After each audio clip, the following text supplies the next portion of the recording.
Oh, my lord, you wouldn't believe it. Oh, yes, I would. I would suck his dick.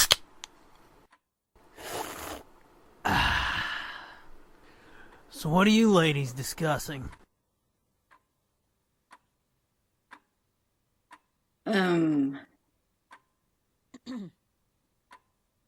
Books?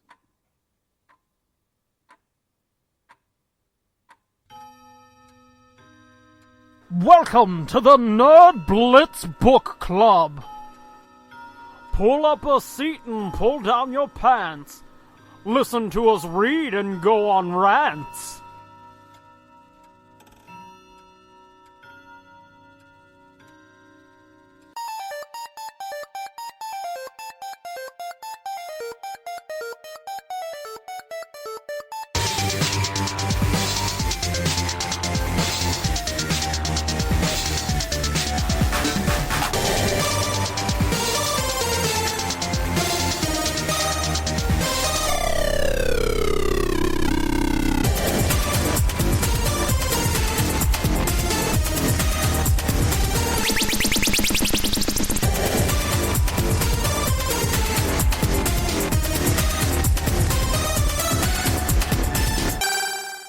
Hey gang, thanks for joining us this week for the Nerd Blitz Book Club. I'm Doom. And I'm Fitz.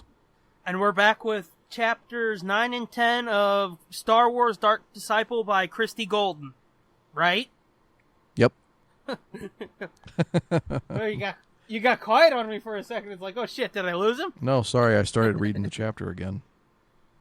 The same shit I do when we're reading the Scooby comic. Uh-huh. Supposed to be talking and it's like, uh-huh. La la la la. What? Oh yeah. So yeah, after last week when Voss started having his crisis, or what seems like a crisis, we open up on, again, level 1313. Yeah, a lot which, happens. As I said, that has been referenced like 3 times so far in this book of stuff going down in 1313. And it's like, they keep fucking mentioning 1313, and it keeps making me think, God damn, I wish that game would have happened. Yeah. Because apparently 1313 is a great fucking place for stories. A lot of shit happens there. Mm-hmm.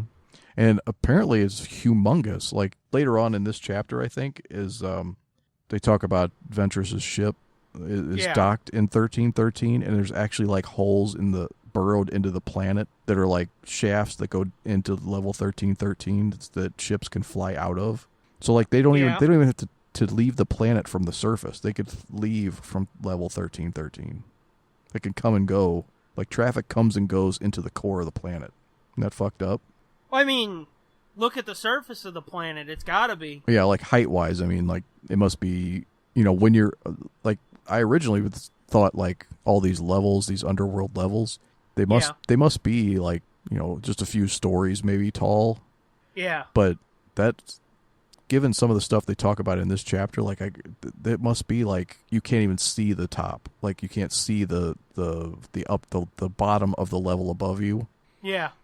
Like it's like you're looking up into the sky on the surface. Which I mean, holy shit. Yeah, so how big must this planet be?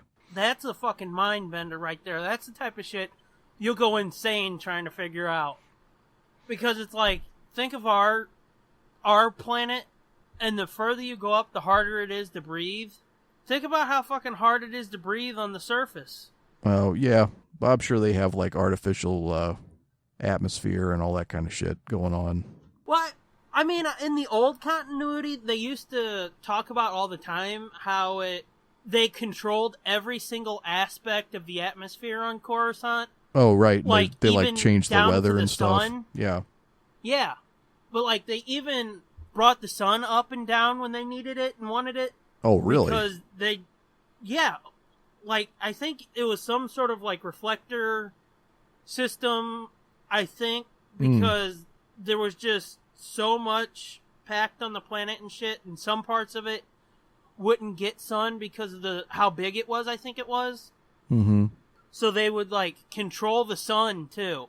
Wow. I was like, holy shit. Well, yeah, and that makes me think, I wonder if they have a reflector system so that they can get sunlight into the lower levels if they can. I mean, they would almost have to, Yeah. wouldn't they? Because... Well, I mean, I always thought, like, that it was just, just perpetually nighttime in the inner cores, but who knows? Maybe there are ways that some of those levels get sunlight.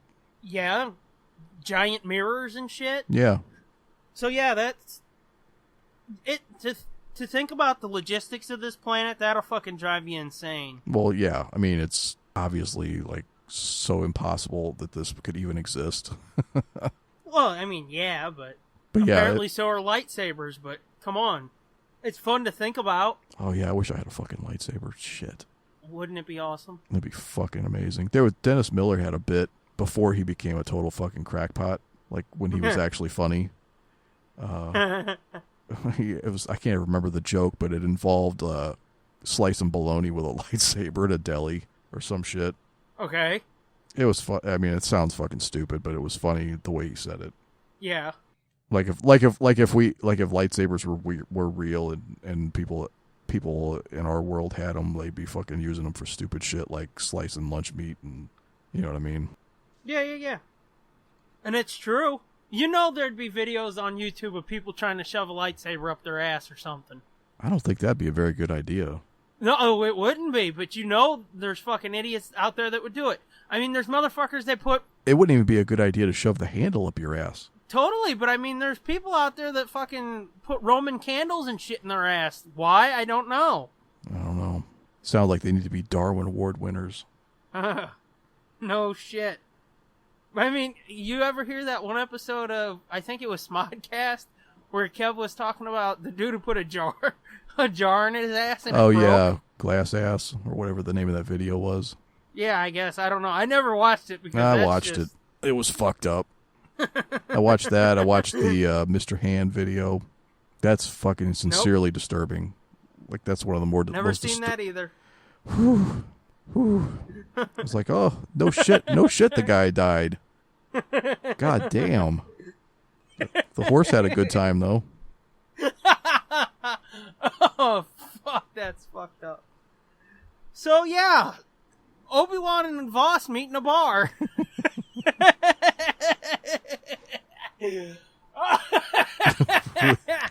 we go from talking about hardcore bestiality videos to back to Star Wars. Whew, that was a fucking hell of a leap, wasn't it? Yeah, definitely. So anyway, back on level 1313, Voss is meeting up with this mystery man at a diner. Turns out that the guy in the hooded cloak with the mask on and everything and the synthesized voice and shit, it's Obi-Wan come to check on him. And I'm guessing he's in his bounty hunter persona from those episodes of the Clone Wars where he was undercover. Yeah, that's what it seems like. Rico Hardeen. Oh yeah, that was his name, wasn't it? I was fucking reading this trying to think of what that dude's name was. Yep, Rico Hardeen. I think that's his name. I'm pretty sure that's it. If it's not, sue us. Or not, please don't. Yeah, don't. Well, I guess you could. You're not going to get anything, so... Nope. You'll get all of our camping trip money, which go ahead, you're not going to get anything.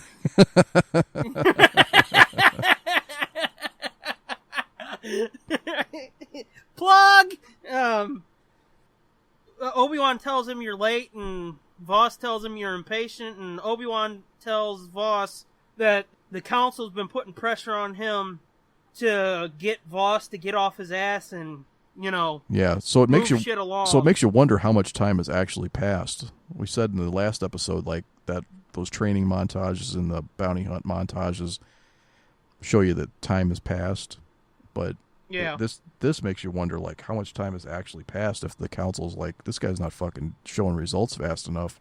Well, I got the feeling that it, especially after that piece where it talks about, he almost blew his cover one time, that makes it feel like there's been a lot of other times that they've, done jobs and pulled jobs together. Mm-hmm. So it feels like, I mean, it's got to be months at least, right? I was going to say at least a couple months. Which this is another case of, like, the really flexible time in the Clone Wars era. And this sort of makes me feel like maybe this could be the cliffhanger between, episodes. Like, Voss in the ship, and then we jump to this where he's in the bar with Obi-Wan. Mm-hmm. I'm wondering if maybe that's where the break was in the episodes. Could be. But it's still not fucking clear. Yeah, well, it could be like, like they do the episode recap, at the beginning of the Tom Kane voiceover last time. He does the little I don't know what you would call it. You know what I'm saying? Like saying like events that have happened previously right on the Clone Wars. Yeah, well, it was never that blatant, but it would be almost like a crawl, but visualized. Yeah. Yeah, I could see that, and then it fading into this meet up at the diner. Mm-hmm. I could totally see that. Which I'm gonna tell you and everybody else right now. I'm gonna spend a lot of time during this book trying to figure out where the episode breaks are. Because I need to know. Because god damn it, I wish these were episodes. Yeah, it would have been nice. So anyways, Voss lets Obi-Wan know that he finally got in good with her and their partners. Lets him know that they've been working together and making shit tons of money. And then he asks Obi-Wan if he gets to keep the money after the mission. Yeah, there was some more good back and forth between them. Which, once again, holy shit, I wish they would do a book of these two. Written by Golden, because this is golden. Yeah, I mean, it could even be, it doesn't even have to be during this time period. It could be prior to episode 2. Yeah. It could be just something to color in their relationship, because, I mean, in that episode of the Clone Wars with Voss, he talks about how he hasn't seen Obi-Wan in a little while, because he's like, Temple life treating you well? So yeah, there's a story there somewhere. Yeah. Well before the Clone Wars. And probably, as you said, before episode 2. So I would like to see that, again, written by Christie Golden, because, I mean, look at the Star Wars timeline, the new Star Wars timeline. There ain't jack shit between Attack of the Clones and Phantom Menace, other than that, Obi-Wan and Anakin comic, which I haven't read. Yeah, I haven't read it either. So yeah, I'm wondering if maybe there is a meeting between Voss and Obi-Wan in there, but you would think we would have heard about it. Yeah, I haven't heard much about that series, actually. And I think the first trade... Me either. The first trade's coming out this week, I think. So it's been out for at least 6 or 8 months. Wasn't that just a mini-series? Oh, was it just a mini-series? Okay, well, the collected book is coming out this week, then. But yeah, I want more of these two, because they're good together. We basically just get a recap of what's supposed to be happening, what he's supposed to be doing. Mm-hmm. It feels like as I keep saying, his existential crisis keeps getting closer and closer to the surface, especially here, because you can sort of see him falling for the She-Witch, like right here where he's, after he meditates, I guess after Obi-Wan leaves, right? Yeah, Obi-Wan leaves him's like, get your shit together and hurry it up. And he leaves him, and he just kind of like, puts his head down a little and starts to like do some meditation at the table. Yeah, there in the bar. Mm-hmm. He's thinking about it and says to himself, keep it together, you're using her, yes, but you're not doing anything she doesn't want. And when it comes down to it, she's gonna want to kill Dooku. So, he's starting to have fucking mixed feelings, it seems, about the mission and what he's doing to Ventress. Using her for the Jedi's purposes, and without her knowing what she's doing, like manipulating her into doing something for them. Yeah. After he's gotten to actually kind of like her, and she saved his life on their hunts and stuff, so he feels like he owes her, and he's starting to not like the fact that he's got to maintain this lie. And he keeps saying it feels like he's doing something wrong. It seems like, he's starting to question the Jedi path, which, as I said last week, in episode 3, we know he's still part of the Order, but you can sort of see him straying away, at least for a little while. Right, or at least starting to, question their motive, not their motives, but that's kind of what the prequels are about, is the Jedi lose their way and they become not themselves anymore, and that's what ultimately ruins them. Yeah. And so the Clone Wars TV show, there are several times in there where different characters begin to see that, like, hey, this isn't right. This isn't what we should be doing. Yeah. And then even in episode 3, you start to see Obi-Wan starts to see it too, and he's like, something's not right here. Something's manipulating us, and we're being played. Like, why are we acting like this?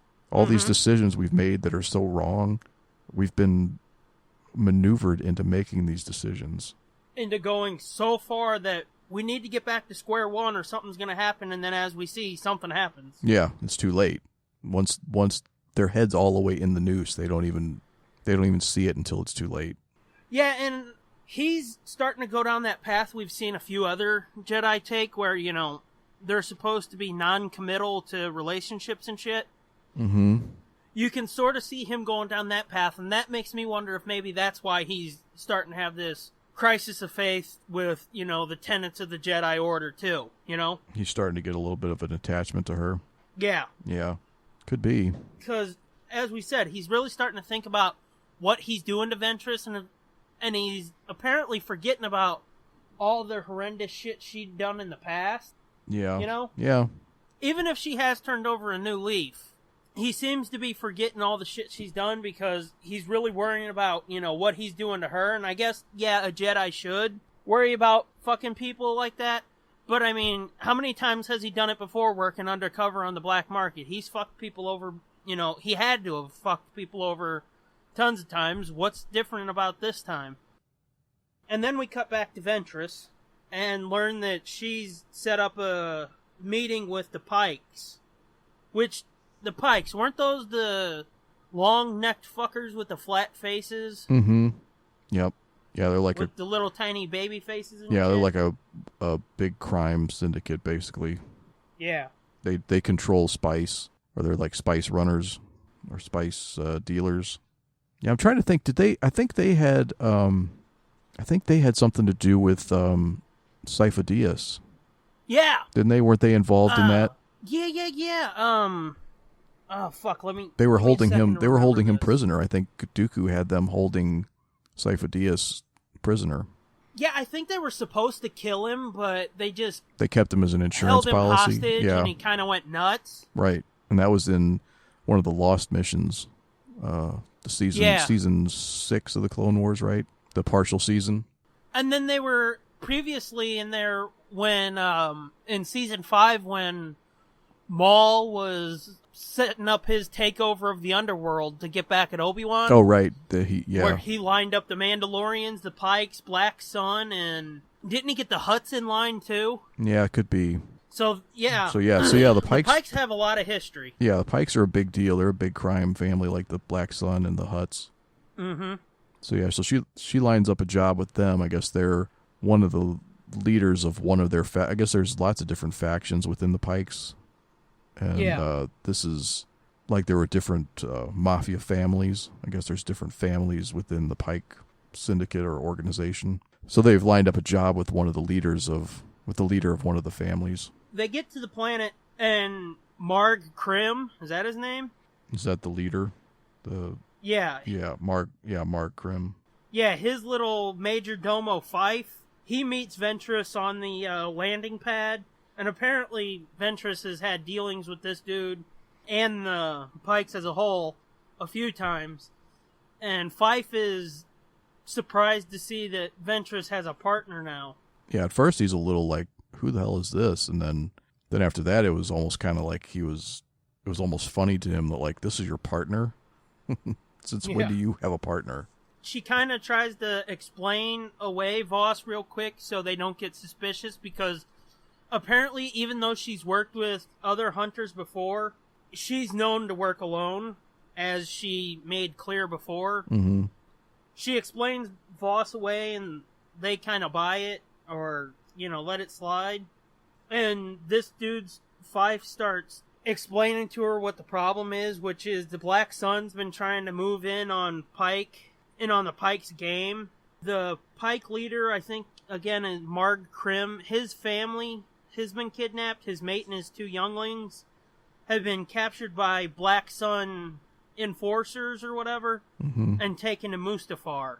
Which, there's a fucking bad place to have to go. No shit. And it's like, holy fuck, what seemed like just a throwaway awesome planet from episode 3, they've really fucking made that mean something, haven't they? Yeah, I mean, if you count, I'm sure you're counting Rebels, Mustafar factors in kind of a big way in a couple places. Oh, does it? Yeah, and I guess Clone Wars, too. Clone Wars has a lot of Mustafar shit on it, too. Yeah, I was just talking about Clone Wars. I didn't know they'd went there in Rebels. Oh, yeah. I don't think they go to the surface, but they do go to Mustafar. Oh, cool. Mm-hmm. Yeah, apparently that's kind of like Vader's base. Like, that's where he hangs out. Is this in season 2? Yeah. Okay. So I was going to say, when I was writing my, that Star Wars thing I did for my YouTube channel, you kept saying you thought Mustafar was, Vader or Sidious's base, and I was going to say, you knew that back then and you didn't fucking tell me? But it was a good guess. Yeah. I don't think they ever come out and just say it, but that it sounds like that's kind of the way it is. I mean, it would kind of make sense because... And I think Ahsoka says, or somebody says that it's either Ahsoka or Kanan say that when Ezra's like, what's Mustafar? What's the matter with that planet or something like that? And she's like, well, it's where Jedi go to die. And wasn't that where when Sidious was kidnapping the babies and shit? Yeah, that's where he took them? Yeah, that's where he had his little kidnapped Jedi baby nursery. That's what I thought. Yep, and that's where he hid the Separatist leaders in Episode 3, obviously. And so there's lots of history. Yeah, lots of shit going on there. So yeah, and here we get to see, yet another fucking... Yeah, and I think they even say it in one of the lines in this chapter is like, if you want to hide somebody or make somebody disappear, you take them to Mustafar. So there must be all kinds of criminal shit going on that planet. The Pike leader lays out what happened, who took his family, and where they can find him and all that shit. And the Pikes are supposed to be apparently these cold fucking mobsters, as you said. And chapter 9 ends with Krim, the head of the Pikes, or, head of this sect of the Pikes, kind of laying it out on the line in a sort of not so cold and heartless way, whispering and shit, and getting all kind of emotional and whatnot. Mm-hmm. Asking them to bring home his family. And then it says he added in a whisper, please, showing a little bit of weakness, I guess. Well, yeah, and like the whole time he's smoking a hookah and getting high as fuck. Because he can't deal with it. Yeah, well, that's what the Pikes do anyway. Is this the same fucking dude we saw on Clone Wars when Maul was getting everybody in line? Maybe. Because if it is, Maul would have been in charge at this point, right? Mm. Because isn't that how Season 5 ended, with Maul taking over the Mandalorians with the Darksaber and shit? Or Death Watch, I should say. Yeah, but he got removed from power pretty quick. Who did? Maul. So he wouldn't have been in charge. Yeah. Remember Sidious got him. Oh, yeah. Okay, Sidious came and collected his ass and put him in storage. Okay, yeah. And then you don't see him again until he turns up in Rebels. Spoilers. Yeah. God damn. How could I fucking forget that, man? I don't know. Son of a bitch. Yeah, that's right, isn't it? That was a pretty epic, 5 minutes of television. Mm-hmm. That's where, again, spoilers, fucking Savage gets dead. Mm-hmm. Okay, yeah, I remember now. Yeah, he comes in and cleans fucking house. Yeah. So, yeah, I guess the Pikes are on their own again. Mm-hmm. Huh. Well, fuck. Blew that to hell, didn't it? Mm-hmm. So then chapter 10 starts with them getting ready to go to Mustafar to try to break his family out of wherever they're holding them, wherever Black Sun's holding them. And this is where Ventress has some time alone, too, and she's kind of thinking about that job she'd pulled with Boba Fett where... The train job. Yeah, where she was supposed to deliver that girl to this creepo as his bride. But once she found out what the deal was, she did not allow that to happen. She actually took that girl back to her family and replaced her with Boba Fett, locked Boba Fett in the crate that they were supposed to deliver. So when the guy opened it, it was fucking Boba Fett all tied up. Which, reminds us why Boba Fett has he such doesn't a like fucking... her. He's got such a hard-on for Ventress. Mm-hmm. add to that the fact that she keeps stealing jobs from him, too. Yeah. Well, I mean, I'm sure stealing jobs doesn't make him too happy, but getting locked up and, getting traded as a fucking... A sex slave? Yeah, basically. Yeah. I'm sure that pisses him off more. Probably. Oh, we fucking passed over one of the huge developments in Chapter 9. What was that? At one point, she's laying out the whole, we're gonna go see the Pikes thing. Voss says to Ventress, it's a barrel of laughs being your partner. And she says, no one says you need to stick around. And he tells her, but you'd miss me. You know you would. She didn't reply, only arched a brow, but she had to admit, if only to herself, he was right. Yep, see? So yeah, they're getting real close to him fucking putting it in. I'm telling you. I know, I can see it coming. I'm not that fucking blind. But yeah, I wrote that down because I meant to talk about that. Because that's a huge fucking development. Yeah. Yep, she's finally not only accepted him, but she's like, I don't want him to leave. Yeah, and we see that it's not only him that's fucking starting to get in the mood for the melody, if you know what I'm saying. Gotta love an old fucking rock reference. So anywho, they're kind of having a bit of a little lover's quarrel.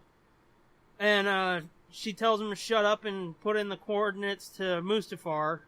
Well, when they get to Mustafar, like, the first thing they do is look for the nearest bar. Because they're trying to find some of the Black Sun guys. Ventress is going to try to use her full gambit sexy routine on one of them to get him alone. Yeah. And then they'll use him to get into whatever, or to find out where they're holding the Pike guy's family. Which, I mean, that in and of itself is interesting because we actually get a new fucking take on Mustafar. Yeah, it's not just, it is just a lava planet, but, there's they actually land at a mining town. So it's not just the... it's not just the lava rivers we saw. Yeah. And that's it. And the factory you actually get to see, the lives of those fuckers that were there in the middle of the fight between Obi-Wan and Anakin. You actually get to see a little bit of how they live on this planet. Yeah. It's basically like a depressing coal mine town. Yeah, pretty much. The job sounds like it sucks.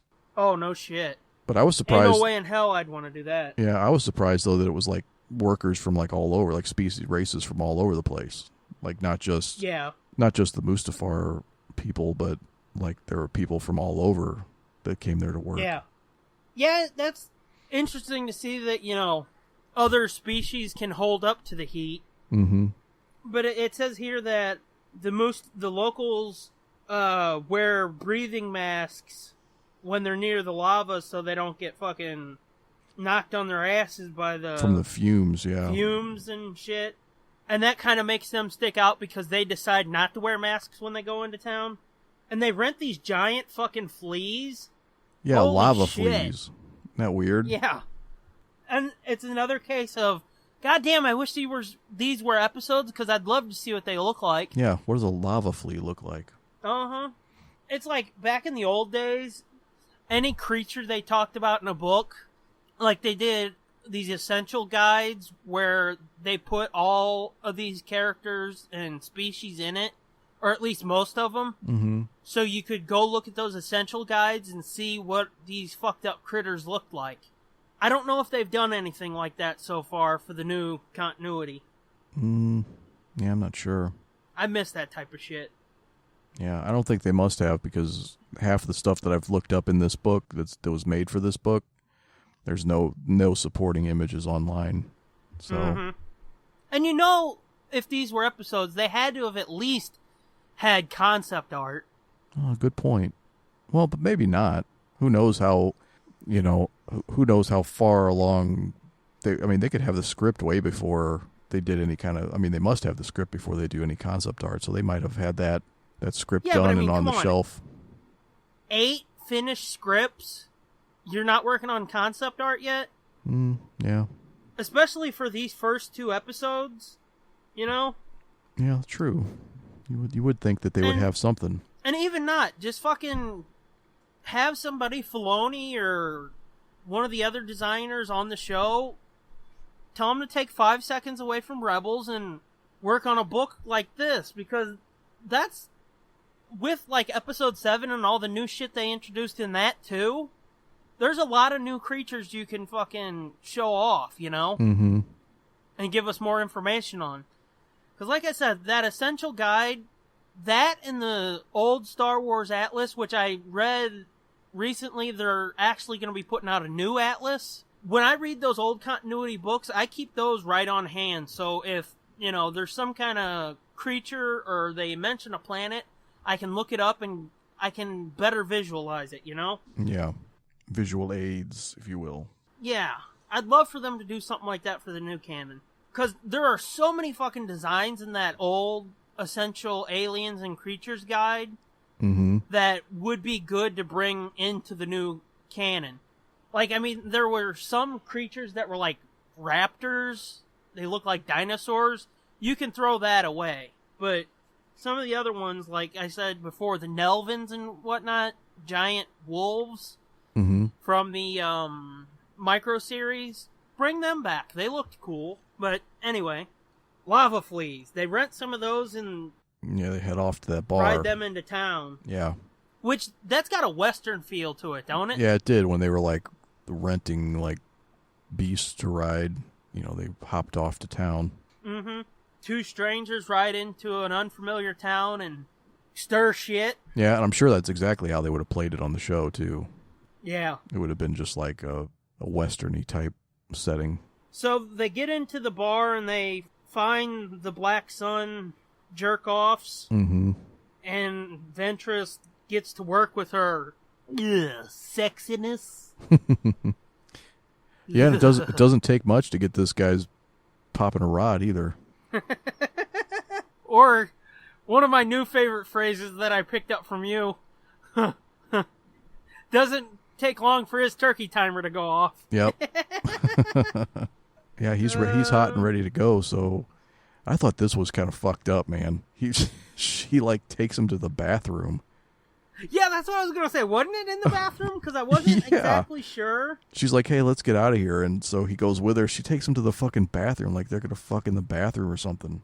It was weird. I know, it was like, really weird. I was like, "That's strange." It makes her come off so trashy and cheap.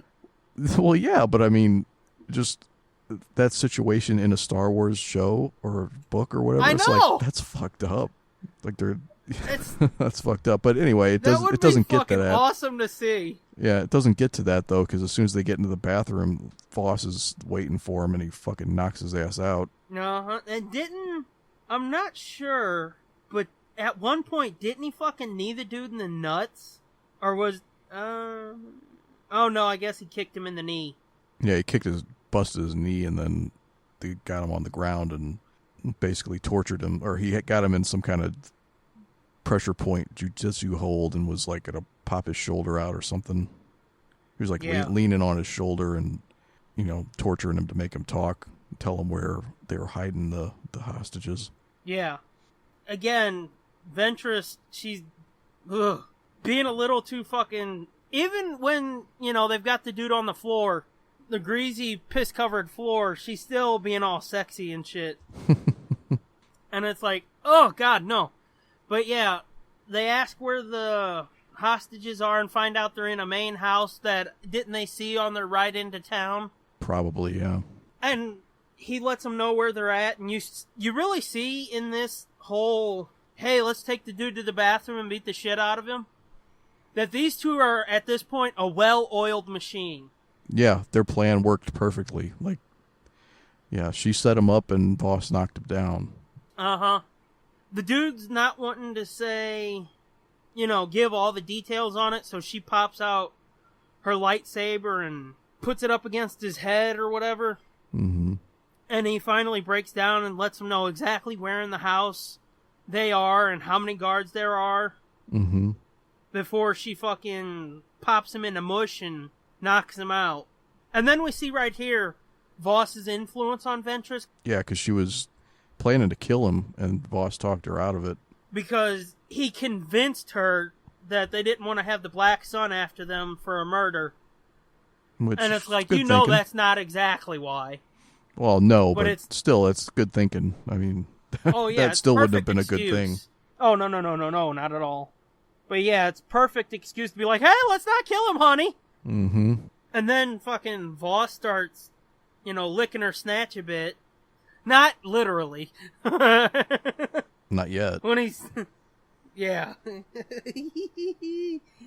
He says, don't worry, he won't be waking up anytime soon from one of your trademark punches. Because aren't they kind of worried that maybe this fuckhead would, Well, yeah, get to the house before them yeah, or something? if he wakes up before they're done, then, he could set off the alarm, of course. Yeah. They got to be quick about this rescue. And then it says, after he says that, she couldn't help it, and she smiles. And it's like, oh yeah, you can see it coming now. Before they're coming, you can see it coming. Mm-hmm. And that wraps up chapter 10. Yep. So they're on their way to infiltrate the fortress. Yeah. Which, that should be fun and actiony. Yeah. I expect it will be. So, how you feeling about chapter 10 and the book as a whole at this point? I like it. It's still good. Still holding my interest. I think it's good. I think it would have... Clearly, it was written for the screen, written as a TV show, but I think she's doing a good job adapting it into a novel. Yeah. Like you said, I would have preferred to see these as a television episode, but it works good. I mean, it feels episodic so far. It kind of does feel a little episodic.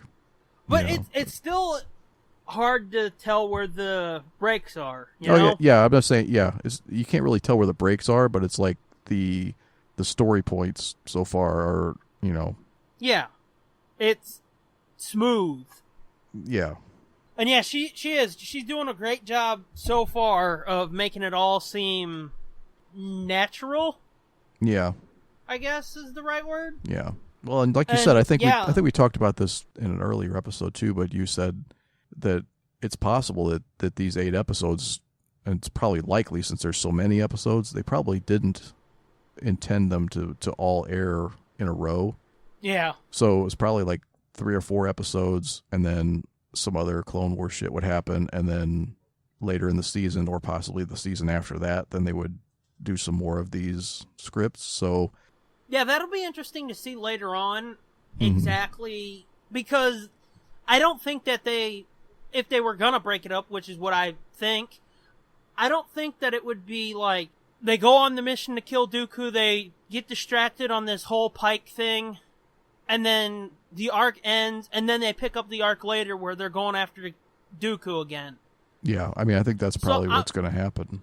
Yeah. It'll be interesting to see her bridge the gap. I wonder if she wrote any original stuff to fill in the blanks. But it would seem weird for them to take a break like that on the show. You know what I mean? Yeah, I guess so, because they never really did that. It was usually arcs, and then, later on down the line, they would refer to the arcs from before. But they would never do an arc, do different episodes to distract for a little while, or, tell another story, and then get back to an arc. Yeah, although the Zero the Hutt thing kind of was. Like, he gets caught for kidnapping Jabba's son in the Clone Wars theatrical movie. And then you don't really see anything about him for a season or so. Or, well, actually, was it the last episode of the first season? And I guess they did sort of do it with Maul too, didn't they? Yeah. They'll let some other stuff happen, and they'll come back, and it's not necessarily. Well, that's why I think these scripts weren't necessarily the same arc. There's several arcs, so I could see where they could break it up. But it is kind of weird that the overall or the overarching plot is they're trying to kill Dooku. Yeah. So it would be kind of weird. Yeah, it could be kind of weird to start it off with, here, we're sending you to kill Dooku, and then he never kills Dooku. Like, the arc ends, and then there's like a bunch of other shit happens completely unrelated to this, and then they come back to it later. Like the other shit we talked about, like with Zero and Maul, that didn't have like a main theme to it, like, let's kill Dooku. Right. So, yeah, that would, And, you know, that happened over many seasons, both of those arcs, Maul and Zero. So, as you said, maybe the next season they do this. That would be kind of strange. Mm-hmm. Let's kill Dooku. You do 4 episodes and then you take a break, and next season you come back and be like, hey, let's still kill Dooku. Mm-hmm. It's gonna be fucking interesting. I'm still really, really, really interested. Yeah. Can't wait to see where it goes, you know? Yeah, me too. Anything else we need to talk about? One of us should probably try to watch those Pike episodes. Yeah. Which arc are you wanting to try to watch? I don't know. The Sifo-Dyas or the Maul arc? I don't know. Maybe the Sifo-Dyas arc, because for some reason I have a feeling that that's going to play in here somehow.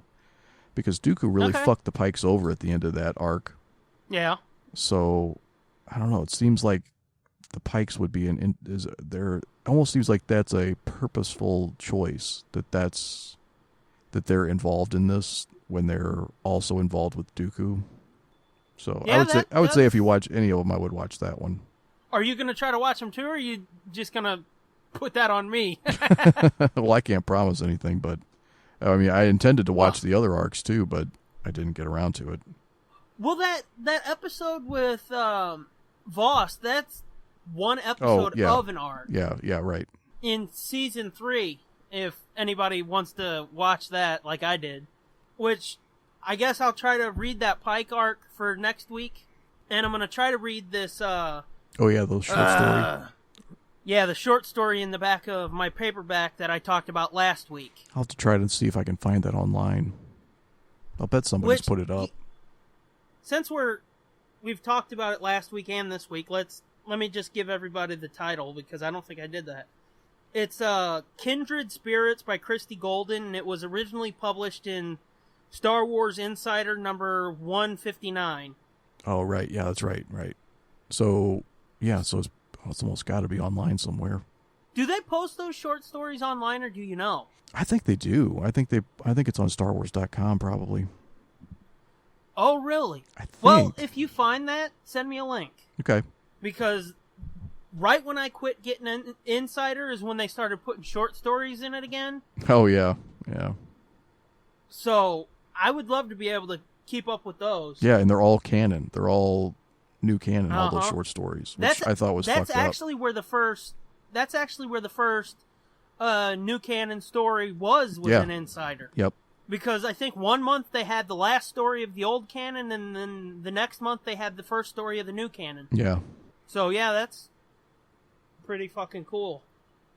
And I don't know if they do it every month, or I should say every issue, or if it's every other issue or what, but no matter what, it'd be cool. Mm-hmm. Now let's get to our thank yous. First of all, always thanks go to @theJSarge for the intro that we use for both this and the main show.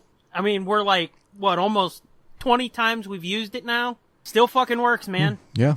This hasn't gotten old yet. Nope. He's got a podcast, again, can't forget that. Jeff Knows Nothing, Jeff with 1 F, right? Right, 1 F. It's on SoundCloud, or, again, I think it's, I think he's got a site for it, jeffknowsnothing.blogspot.com. Mm-hmm. Again, Jeff with 1 F. Yeah, and if you haven't listened to it, it's pretty good. Yeah. He's got a pretty cool gimmick. Which is just, somebody sends in a question. Yeah, he takes user-submitted questions, and he has his daughter pick one. He doesn't know what it's going to be, and she asks him the question, and he has to, come up with some bullshit explanation or answer to the question. And then, again, for our logo, thanks go to @SherrySays. Yep. It's fucking pretty cool. Yeah. Right now you can get it on merchandise at redbubble.com. So yeah, thanks to Sherry for that. And then thanks to the 2 ladies that are really ladies who helped with the intro, @BatCat37 and @TESDGroupie. Until next week, bookmark it. This has been a feature of JJ2E Media and TSDJA Productions.